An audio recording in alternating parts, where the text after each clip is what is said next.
చెక్కుల పంపిణీ కార్యక్రమంలో ముఖ్య అతిథిగా హాజరై అర్హులైన 142 మంది లబ్ధిదారులకు 42 లక్షల విలువగల సీఎంఆర్ఎఫ్ చెక్కులను పంపిణీ చేసిన దేవరకొండ శాసనసభ్యులు శ్రీ ఏనవతు బాలనాయక్ గారు.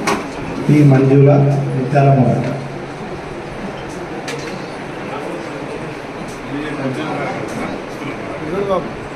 బి పద్మ జిల్లాబాద్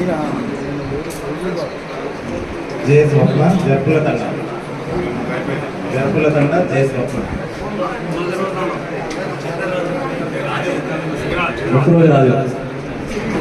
ఈ కార్యక్రమంలో మున్సిపల్ చైర్మన్ అల్లంపల్లి నరసింహ, పట్టణ అధ్యక్షులు యూనిస్, దేవరకొండ మండల పార్టీ అధ్యక్షులు లోకసాని శ్రీధర్ రెడ్డి, మాజీ MPP John Yadav, PSCS PACS chairman Jala Narasimhareddy, మాజీ market cum chairman Mukhamalla Venkataiah, మాజీ